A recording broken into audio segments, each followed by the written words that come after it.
Good evening, everyone, and welcome. Does everyone here in the room have a handout or one that they can share? Yes?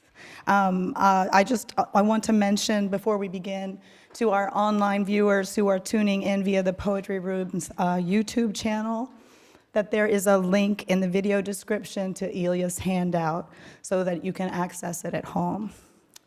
Okay, thank you. There's a poem in Jean Valentine's first book titled Asleep Over Lines from Willa Cather. And as I was writing what follows on my couch on a lazy, rainy afternoon, I was tempted to give it a title as well. So here we go. Asleep Over Lines from Kaminsky and Valentine. This way, love's conversation, the body and mind of it. The text is Miss Valentine's, and it controls her work. So wrote Dudley Fitz in his foreword to Dream Barker, Jean Valentine's first book and the winner of the Yale Younger Poets Prize in 1965. This way, love's conversation, the body and mind of it. That's Valentine's text, and it controls her work. That's Fitz's insight, a remarkably prescient one, of a poet whose work remained until its very last infused with an almost otherworldly love. And by otherworldly, I do not mean animated by an elsewhere. I mean to emphasize her profound engagement, her conversation with the others of this world. From the first encounter in the first poem, First Love of Dream Barker, where the other is the speaker's double, a shape-shifting version of a primal self. How deep we met in the sea, my love, my double, my Siamese heart, my whiskery, fish belly, glue-eyed prince. To the poems of the middle years, excuse me, and here I'll allow myself just one delicious line. Now, my friend, happy as God, I sit down and comb your hair.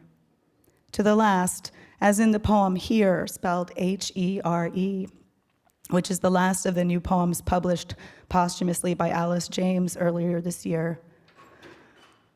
Sometimes, even as I touch you here, I hear whatever I could never hear or know away from you. I hear what we are meant for outside this room. A question lies on my bed. Can you tell me? What is it for the others? I hear what I could never know outside this room or night. From the very first to the very last, then, Valentine's poems are not just interested in otherness or, as they very often are, addressed to an other. They could not exist without it. For it's that synesthetic encounter, that touch, that permits a kind of hearing beyond knowing, even as I touch you here. I hear what I could never know, or as she has it in another poem in this collection, the touch of your voice in my body, leaving all words behind. That kind of hearing, not with the outer ear, but in the body, where the voice vibrates in the throat. That kind of hearing transcending the limits of the self. That question, what is it for the others? It's that kind of questing, that kind of listening we are missing, if you will, in our present day deaf republic, where in spite of it being 5 years after the publication of this book, and you will have to pretend I'm holding the book because I meant to bring it with me, Deaf Republic, in spite of it being 5 years after the publication of this book, we are still able to live happily during the war. We still, thank you, this book. We still watch neighbors open their phones to watch a cop demanding a driver's license. We still protest, but not enough. Oppose, but not enough. We still do not hear gunshots or bombs or aerial strikes, so they grow louder and louder every day. This book begins in the 6th month of a disastrous reign in the House of Money, a reign we find ourselves still unbelievably poised to re-enter. And tonight we are incredibly privileged to invite its author, Ilya Kaminsky, to lead us in the 3rd installment of Wax Poetics, a series that aims to honor our listening to one another in community, our listening together in conversation. Tonight, we also acknowledge that hearing with the outer ear is only one of the myriad ways in which we listen to one another. Translation, too, is a kind of deep listening across the boundaries of time, language, geography, and identity. And giving voice to another's words with the instrument of our own body is, too, a profound type of listening. The word conversation originally meant a living, a dwelling together. It did not have the connotation of talk until centuries after its first use. The line that Dudley Fitz highlighted in his foreword to Dream Barker is part of a longer string of syntax. Excuse me, I'm trying to recover from a cold. Is part of a longer string of syntax which, when read back in full, does not have a directional connotation, as in this way. Rather, Valentine has omitted the preposition in from in this way. In this way, love's conversation, the body and mind of it, goes on after love. In that omission, I also hear a beckoning. This way, love's conversation. This way. Please join me in welcoming Ilya Kaminsky.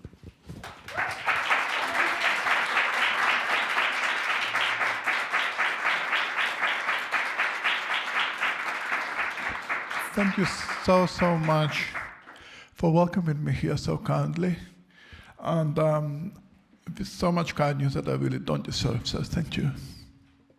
I'm hoping you will forgive me and join me by making this occasion simply a way to talk about Jean Valentine, who needs to be talked about for many reasons, but most of all, and Jean really needs no introduction other than to say poems are spells. Spells, that is a basic function of poetry, to cast a spell.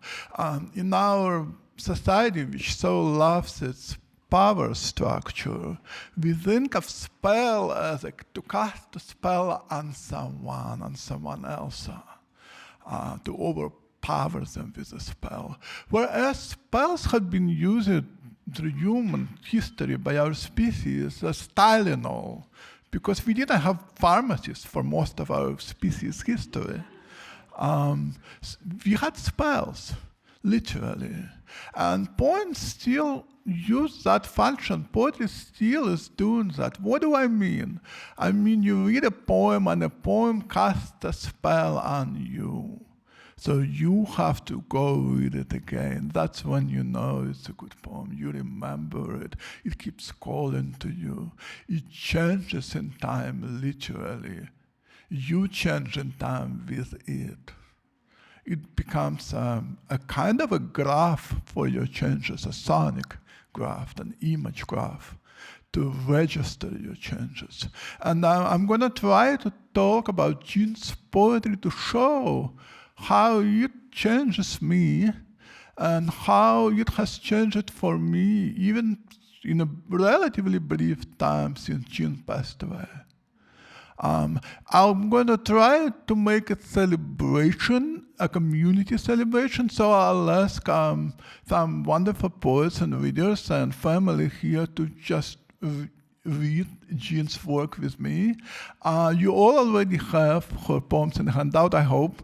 If you don't, please hug the person sitting next to you and ask them to borrow the handout, because I speak with a pretty heavy accent, and hopefully by the end of the next 24 hours that we spend together, you will all also speak with a pretty heavy accent.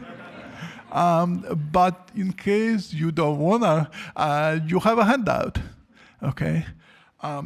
But the folks who have kindly agreed to read with me will actually read from some private correspondence of Jean's to see what our poet thought behind the poems, or just in the process of writing them, what kind of questions the poet asks. Okay? So with that in mind, let's just go to the first spell, to blast the sexton. So what use was poetry? To a white, empty house, Wolf, swan, hare by the fire, and when your tree crashes through your house, what use then was all your power? It was the use of you. It was the flower. So what use was poetry, she's asking. And along all sound and so poetry empty of this question echoes, calling into void. Addressing pleasant sexton, the W sound is repeated in what, was, white, the W's whispering effect. With your own mouth, if you read it quietly to yourself, you will mimic the hollow, resonating emptiness of the house and that questioning in that W. And then suddenly, animals come. The A sound appears, the hare and the swan, and I comes in and by. The vowels have incantatory effect. The grouping of animals is a ritual, a folklore perhaps. They're literally sitting around by that proverbial fire, and then the tree of life crashes through the house. The catastrophe of sextons and plasticides, the line break between tree and crashed in a poem in front of you, has a jarring effect of the crash itself. The form in that line break is mirroring the content. What use is all that magic, that folklore, that poetry Jean Valentine is asking us? What use then was all your power? The pause between then and was all your power creates suspense. It mirrors the speaker's hesitation to confront the truth. Who wants to confront that truth? That despite all the gifts of poetry, that could not stop the destruction. Here Jean asks the question most of us who write ask of our craft every day, in a time of crisis, like now, especially.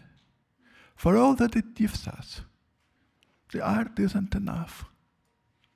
And yet, it was the use of you, she says.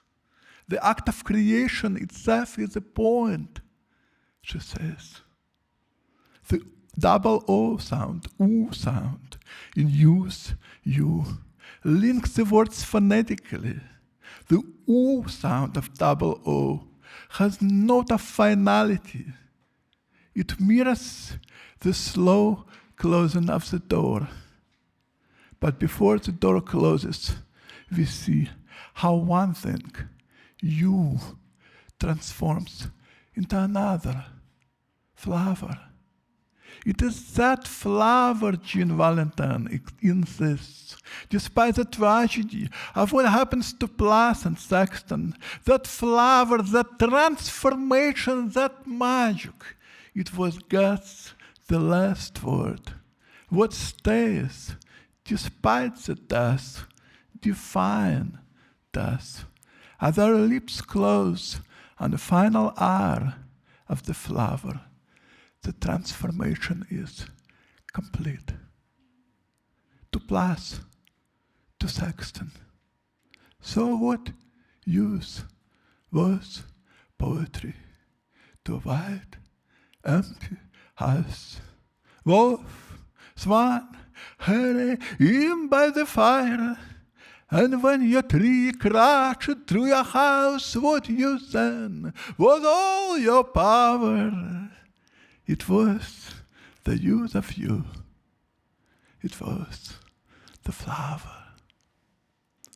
I was 17 and in Boston, Jean wrote to me in the email. When I first read Hamlet, for the first time, she said, I read it aloud all day, in half whisper. I don't remember if it was a library or a bookstore or a park. I only remember that I came back to my dorm room afterwards, to my little apartment. I remember it was upstairs. And I remember that I climbed the stairs, holding tears. I opened the door, holding tears, and when I reached my bed, when I reached my pillow, I let the sobs out. Why, Jean, why did you cry? I asked it. Because I knew, she said. I knew I could never write like this. Because I was in love with Shakespeare, and I knew I could never have written it. It wasn't my kind of poetry. And then she closed. Now my charms are all overthrown. And what strength I have is mine own. And that couplet really does, if you read through the poems that I hope we will read them together, that couplet really does resonate over and over and over. She's in love with the sound. She's in love with music, with charms, but at the end of the day, she knows she needs to let them go and just stand alone with the world. And the next poem is the early poem, and we are lucky to have that poem on tape. I hope you will be able to listen to it on tape here at the library. To My Soul. And it's written in conversation with two famous pieces by Hadrian and Ronsard. Scattered milk with Valentine, moonlight in darling Leonine, hosts and guests of my chateau, tender yawning concubine, wine of my summer in decline, uncut and ribboned mistletoe, monstrous footprint in the snow, hypnotizing Jamie Todd. My insinuations come out. Simple gates of every road, closed bones and flowering sad. Laugh, my little Nunzia. You can hear a lot of Shakespeare there, can't you? Louise, would you mind helping me out and read a couple of passages from Jean's email for us? Jean's emails. One of my liveliest moments from when I was about 5 is the weeping mulberry tree, its animated branches and leaves, and its embracing shelter, like an outdoors room of our own. My sister and I used to both play there. It was a secret home, though it was close to the family house, a green and magical space that could have come out of a fairy tale. It had no square lines, but a round, earthy floor inside the circle of its branches, which came right down the ground. I felt there both the beauty of the tree and its protection. It was in the branches of the linden tree that the fairy lights often came and went. The place inside the branches of the linden tree were always opening, not closing. It held the universe beyond our lives. Being in this room was secret, but also like lying on the ground and looking up at the stars, both protective and trillions of miles away. Jean emails. That reality which I had sensed under the tree, under the stars, at the stable in the human warmth that was to be trusted. That reality broke up, and I began to understand, as I do now, what the Buddhists call impermanence.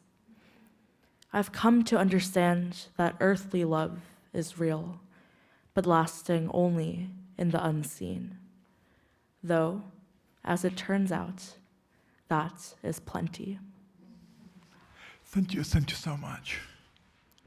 A number of you here in this room have met Jean, and some of you know her quite well. So you will probably agree with me that she wasn't a, quote, know-it-all kind of person. In this poem, Jean, how did it come? I don't know. How did you do this, Jean, this line break? I don't know. And this, she looks at me smiling, eyes open, as if she is saying a very precise thing, perhaps the most important thing there is to say by a mystic. I don't know. That is it, the mystical experience, isn't it? When the soul sees how little it sees. But we live in a practical country, in the United States. This kind of thing doesn't always go well in the United States.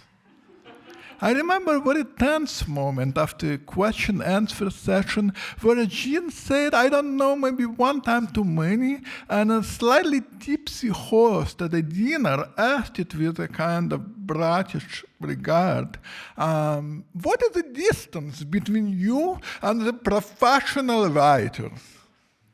Jean looked at them across the table and she said, smiling, this table. But let's unpack this. I don't know, Jean says. In our hyper-professional world where writers call books, quote, projects, and present said projects at professional conferences of 10,000s of other professional writers, even professional talks at professional panels, Jean Valentine says, I don't know. But for me, this response, I don't know, is full of information. In this age when information is money, when our largest corporation is literally called Google, when all we do our day is go on our phones and look for more information, one is reminded of a mystic, of Francis of Assisi, who said, what we are looking for is what is looking. When Jean Valentine is looking, often in memory, often through the boundary of between living and those who are no longer living, what she sees is sometimes frightening, as what is in the next poem, fear, too. Comes and hits me along the spine, top to bottom, karate-handed. I say, it hurts me. And she, her face, the face of a person in hell, compelled to unhappy action.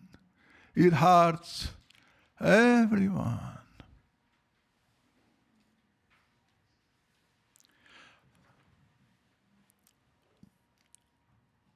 In addition to being a much younger and less knowledgeable person, I'm also a very different poet from Jean.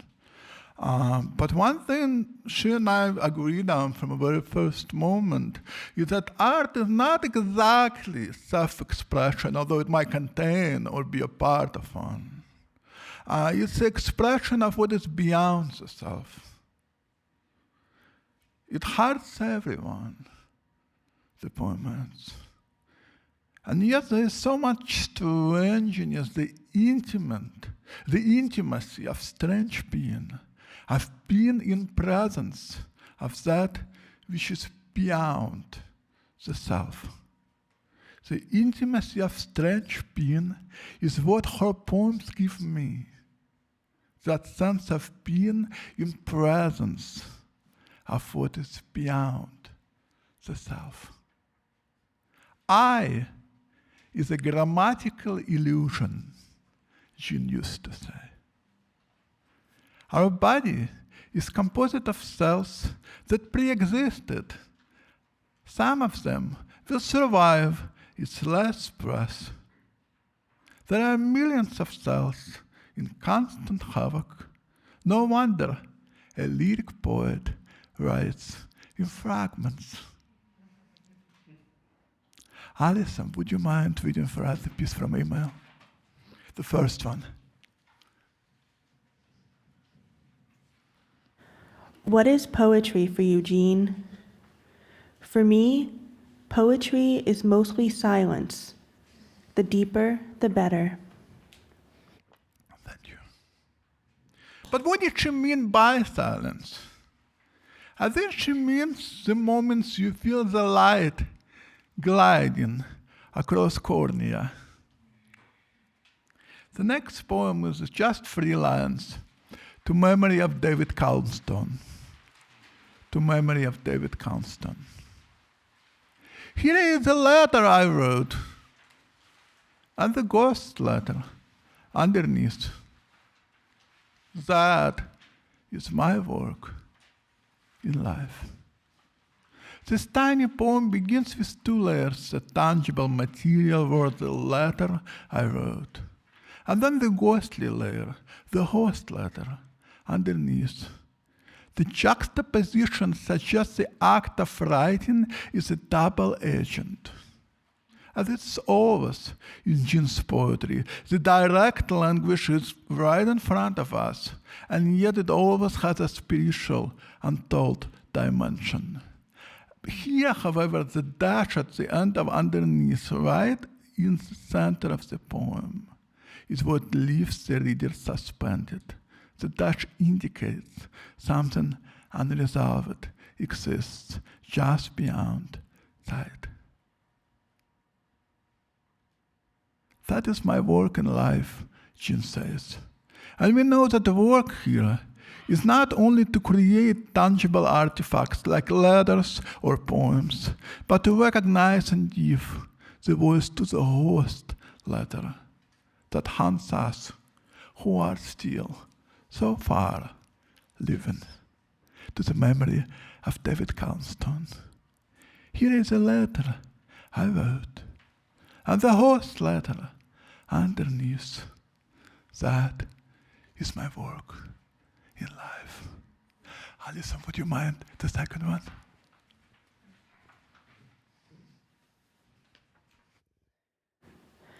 Poets I love, who seem to write out of silence and back towards silence, are Paul Celan and Thomas Trenstromer. Here is one what my friend Bill Olson just told me, something Thomas Trenstromer said in a class of Bill's that he visited long ago, asked about the difference between writing prose poetry and poetry. The difference between writing prose poetry and verse.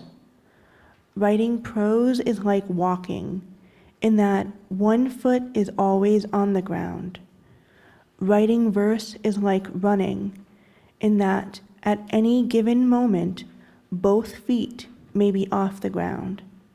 For a really good short distance runner, for 80% of the time, both feet may be off the ground, so that running is more like flying than it is like walking. I'm not able to draw a direct line from that to faith, but I think it is there.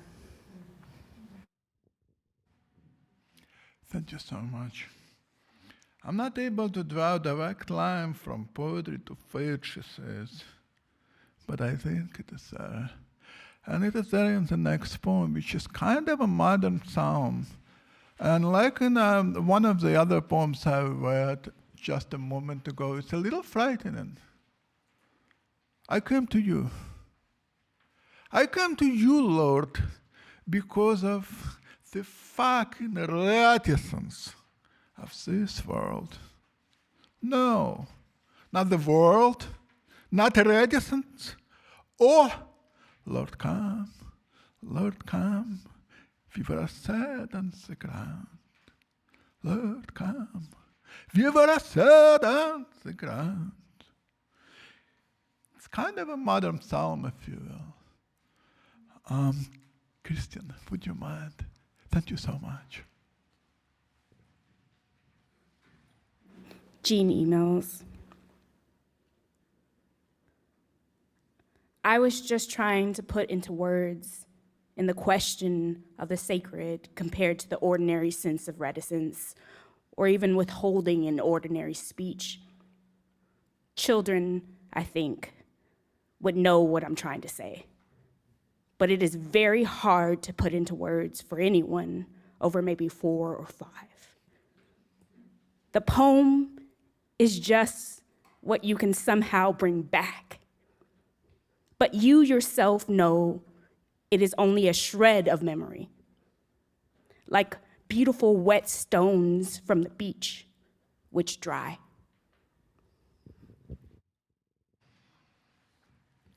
The next poem is called Mary and Newborn Fall. And as you notice, like many of Jean's poems, it is a conversation with someone who may not be alive at one point. When you die, there are bales of hay heaped high in space. Meanwhile, with my tongue, I draw the black straw out of you. Meanwhile, with your tongue, you draw the black straw out of me. So she keeps repeating this ritual. Someone died, and she writes a poem to them. Someone else dies, and she writes a poem to them. Someone else dies, and Jean writes a poem. Why a poem to the dead? To turn from everything to just one face is to find oneself face to face with everything. Open her collected poems on any page. Jean Valentine is constantly writing to others, asking others to live inside, here, others. She's Asian. Mostly everyone who witnessed her youth, her life, are now at the bottom of the ocean, like a sailboat floating on the horizon. An inch above the sea is a poem. Sometimes she is wooing the dead, echoing their absence with unsaid inside the poems. Sometimes she is remembering. Memories are like corks left out of bottles. They swell. They no longer fit. Someone dies. She's writing a poem to them. Not for them, to them. Someone else dies. She's writing a poem to them. Or she remembers. Is this her usual? Here is a quote she emailed me once. It's from Gertrude Stein. Quote, anything one is remembering is a repetition, but existing as a human being, that is, being, listening, and hearing, is never repetition. Stephanie, would you mind?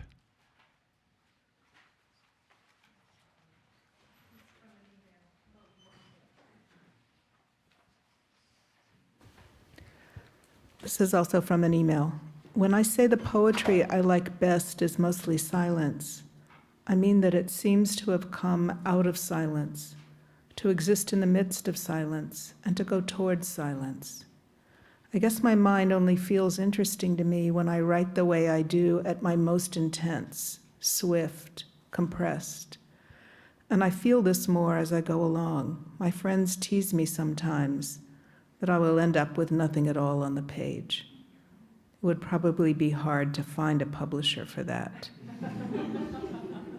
And she adds, on this planet, anyhow. You're lucky to have Jean's family with us today. You will also read a piece from her. What is the sacred for you, Jean? Emily Dickinson's complete works, Mandelstam's complete works, Frank O'Hara's The Harbor Master, Berryman's Dream Song 29, Hopkins' Herbert, strangely maybe Yeats, but most Celan, Bishop's sonnet. Many of Lorene Nidecker's poems. Strangely, Chekhov. Can we count on him as a poet for a minute? His story, Easter Eve. I think this is the work that allows the other its existence, not in accepted spiritual terms, perhaps, but that would be part of the other's quality. Seeing huge animals such as whales, Bishop's poem, The Moose, gives us this sense of the sacred. I remember seeing a camel walk down the aisle of the Cathedral of St. John the Divine on the day of the blessing of the animals and feeling this same awe. Or the jars and bottles of Morandi, or a simple act. A writing student came to her teacher, Grace Paley, and said, "I have nothing to say." And Grace said, "Yes, you do. You just don't have anybody to say it to. Say it to me."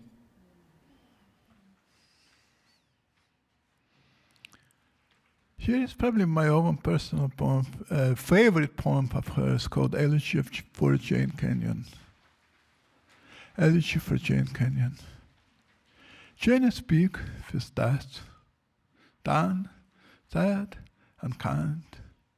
Jane, though she is dying, is full of mind. We talk about the table, the little walnut one. Now, how it is like Emily Dickinson. But Dan says, no, Dickinson's was made of iron. No, says Jane, of flesh. The next one is called Eye of Water. I have nae banana who keep banana safe. I cannot keep them safe. If banana tway, if banana see, keep them eye of water. Sometimes poetry is not about an event. It is an event. Sometimes poetry doesn't need to make sense because our days don't make sense. And if poetry always tries to make sense, what kind of poetry is it? The valley. The valley, age by age, rain field by field. I walked you through it, through you. Rain by rain, cold by cold. Root absence and the purposeful cold. I open it slow, but what is slow? Open. I lay down under languish. It left me and I slept. You, the comforter, came into the room. I moved my head. My blood, my mouth, all button it away. Majors of houses, books, clothes, majors. Goodbye. Friend or no friend, when I open someone's book, I still ask, what is its style and why should it matter to me? Jean Valentine is my friend, yes. But as a poet, she's a poet of minimalist tendencies. A few words on a page surrounded by white space, via negativa, poetics of negative space. But wait a second. Isn't each of us living in this body surrounded by negative space? Isn't each of us surrounded by galaxies upon galaxies? Isn't each of us a minimalist? How strange to grow from childhood into adulthood. Jean's poems tell me. To have to discard your clothes. How strange to watch people go through their lives and by the end they lower it into holes, into their minimalist holes, inside the ground, into negative space. At the end, as they lower our bodies into those sad holes, in the sad ground, we all avoid narrative. For we skirt the edges of unnameable. And that, friends, is what lyric poet does. Not just at the end, but always. A lyric poet skirts the edges of unnameable. Friend or no friend, when I open someone's book, I still ask, why does this poet is here in my life? What does it teach my soul? Have you found, my soul, what you were looking for? Jean Valentine is a minimalist poet whose work seems to tell me what a 12th century unnamed philosopher told us when they said God is a sphere whose center is everywhere and whose circumference is nowhere. That is what I personally learned from Jean Valentine. A few words on a page. Negative space.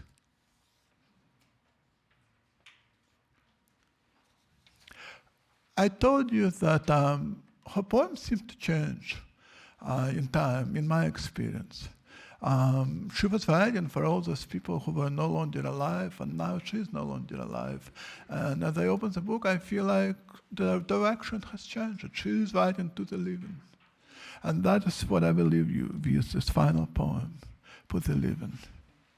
For love. You left sometimes. You walked away sometimes. That time on a phone. You couldn't get your breath. I left, but couldn't get to you. I cut the brow that beat, the dead. I cut the bow that hit. I am, you know, still here. Tulip, resin, temporary.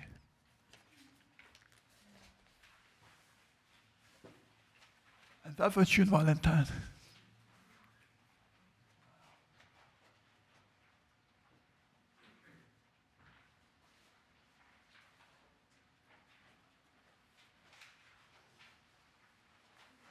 Now, I got lucky to get to know Jean because we translated some poems together.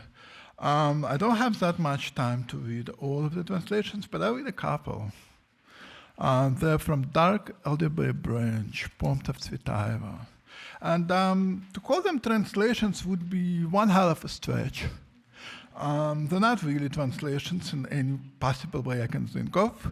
We decided to call them a reading.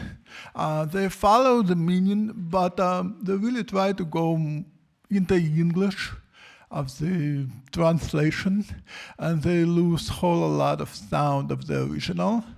I thought it was interesting for me personally as a native speaker to work specifically with Jean on those translations, because Tsvetaeva that we know in English is a very loud voice, whereas Tsvetaeva in the original had a range. She really had many nuances of voice. And kind of Jean's way of whispering captured that more, to my mind, than any other translator I have read before. So it was interesting to capture that quality of Tsvetaeva in English, even though, of course, the sound that is often there in Russian is quite lost. I'll just read perhaps two translations. Where does such tenderness come from? The silent first curls. I have wound around my finger. I have tipsy lips, tartars and yours. The sky is washed and dark. Where does such tenderness come from? The other eyes have known and drifted away from my eyes.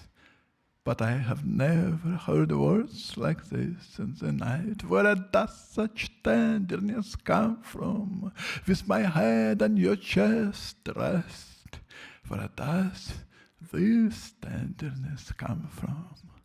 And what will I do with it, young stranger poet wandering through town? You and your eyelashes, longer than anyone's. And then Tsvetaeva wrote amazing diaries, volumes upon volumes of diaries. And if you just wanted to give a reader a glimpse into it, the project was really not so much a translation as a conversation between two poets, about a third.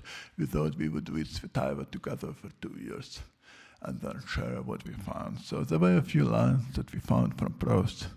I don't have strap. I listen in, like a doctor, to someone's chest. And often you tap, and there is no aha. And of course, she's writing it during Civil War in 1920. Not long ago in Kuznetsova, I suddenly crossed myself when I saw an oak. Evidently, the source of prayer is not fear, but delight. Again, written during Civil War.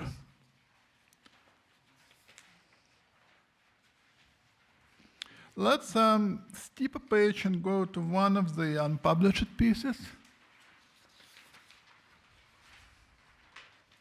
The tiny one called I Opened My Veins. It's not called, it's the first four words, I opened my veins. That would be an apt moment to end on this part of the conversation. I opened my veins, unstoppable life spread out. Hold your bowl steady, every bowl will be too shallow, every plate too flat. Unstoppable, the poem spreads over the brims, hurtles into the weeds, the black earth.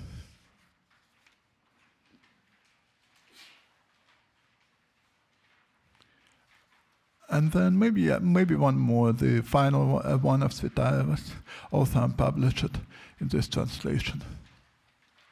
I will be late to meet you, but I will bring spring along with me. I, gray-haired girl, will walk for years through mountains and fields, walk through arms, through souls, walk.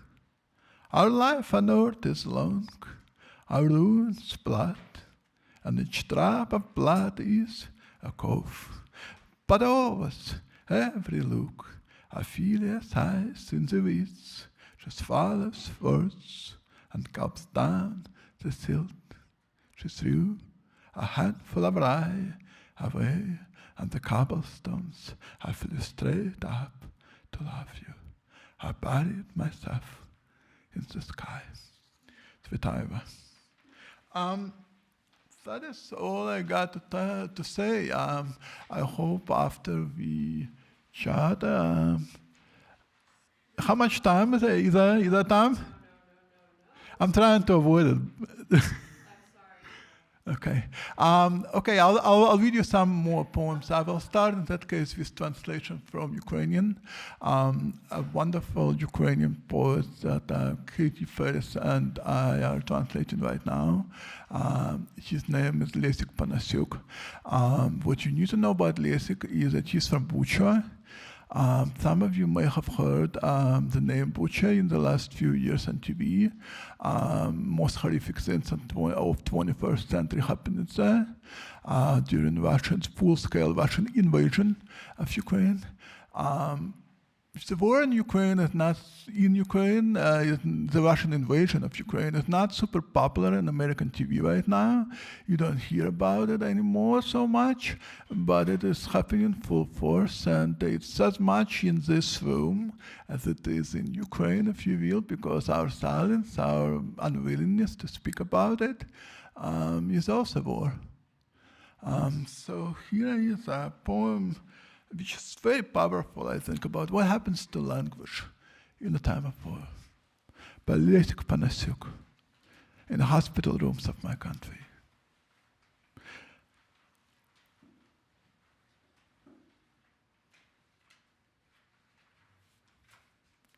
Letters of the alphabet go to war, clinching to one another, standing up, forming words no one wants to shout, sentences that are blown up by the mines in the air when your story is shelled by multiple rocket launches. The Ukrainian word is ambushed through the broken windows of the letter D. Other countries watch how letter I loses its head, how the roof of the letter M falls through the language in a time of war can't be understood inside the sentence as a whole. No one wants to die, no one speaks. By the hospital bed of the letter E lies suppressed as it is too shy to use. You can see the light through the clumsily sewn up holes of the letter F. The soft science has its tongue torn out due to the disagreement regarding the etymology of torture. There is too much alphabet in the hospital rooms of my country. Too much alphabet. No place to stick an apostrophe. The pain falls off the walls, showering us with words incomprehensible, like men who, in the wartime, refuse to speak. He's a young guy, Leszek, and writes very powerful poems. Here in Boston, in this university, you have a Ukrainian institute that publishes really powerful poems. I hope you're able to explore their work and maybe support them. They have been doing it way before it became popular. Having said that, I'm just going to read a few new poems. And if you got tired of poetry, go have a nice dinner. That's totally perfect. This one is from a little sequence called Last Will and Testament. From Last Will and Testament. Okay. Because cemeteries are too pricey, I would like to be deposited on a public bench, and not in the earth, but in the middle of September, at the end of one, there wrap me newspapers, darlings and runs. I want to leave my death on a public bench, next to a barber shop, die when it is time to cut my hair so I can save $4. I was always happy in barber shops. Now happiness, come, blow your nose in my hands. I want to die on a public bench. Those who watch me in the streets say something in him wants to be entered and picked clean. Be careless, life. Wrap me in newspapers on a band bench so some enterprising schoolchild can filch from my eyes 2 dimes and replace them with 2 US postal stamps. Next section. From a park bench, I watch my pregnant wife chase pigeons from the piazza. Katie, you have got a nerve. In my final 17 hours, I have so much love, too much love, I cannot control myself. Plan A, shoot myself, and the earth is mine. But the earth has never been mine. Those who say the planet in theirs should pay higher taxes. Katie and I are kissing at 3 o'clock and at 4 o'clock and at 5 o'clock. Our kisses interrupted only by the ritual blowing off my nose. Plan B. I want a pillow fight with a woman lit by freckles. I want to live in a large apartment of her mouth. A serious Joe who when, in the middle of the night, I wake her with thesis laughs. You must control yourself, sir. Professor, you must control yourself. Next action. I am a person exhausted by his own happiness. I have so much love this morning, I cannot control myself. It's this last 8 minutes from a park bench. I want to step again and again on cement of life.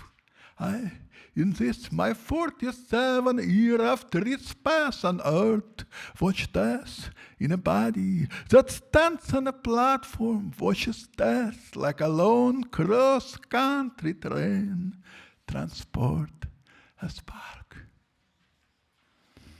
And then there is a little poem called A Spell Against Police.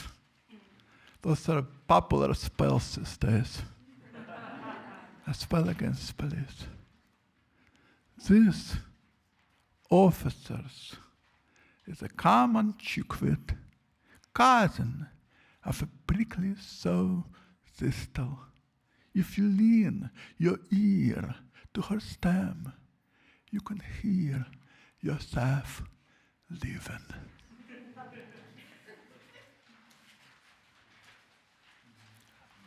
A little poem called Letters.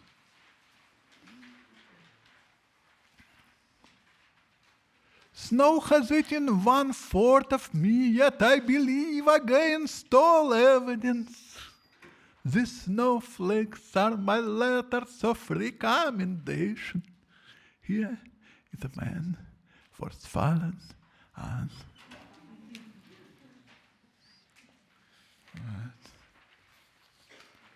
okay, just 2 more poems and I'll be out of your hair, okay? The next one is called I Ask That I Do Not Die. I ask that I do not die. But if I do, I want an open coffin. I'm an American poet, and therefore open for business. Always back the windows of the 21st century, as if looking for the board members of ExxonMobil who listen. My beloved nonsense, your seriousness will kill you. But before you die, my doctors have prescribed happiness. God is a warm brick or a cloud or the silence that survives empires. An old woman in the rain with a pot of mushroom soup is one of God's disguises. Her dog lifts a leg, another one of God's shenanigans, and pushes its nose into the morning's ribcage. I'm pointing my hand. God this and God that, and when God has nothing, I still have my hairy hand for a pillow. Put me in an open box, so when God reaches inside my house, I can still see how a taxi makes a city more a city. Slippers on my feet, and only half covered by a sheet in a yellow taxi, so as not to seem laid out in state, but in transit. And the last little poem is a kind of a very strange love poem. What opens? What opens? The music is open in boarded up rooms, and the music is open in boarded up rooms, and the music is open in all the boarded up rooms.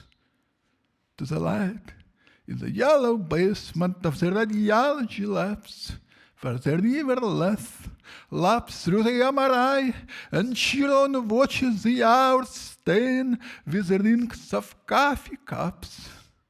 I too am opening. Why? Attempting to count what I won't say. Except when my wife gets sick, I lapse the hours like a dog. I won't add much to the bare bone music. I too am opening. Why? Attempting to count what the music is opening. As my wife tacks from the basement yellow with mammogram music, and the music is opening, evidence is. The music stained with coffee is opening, evidence is inconclusive. And the music is opening, boarded up rooms. And the music is opening, boarded up rooms. And the music is opening, all the boarded up rooms. Thank you.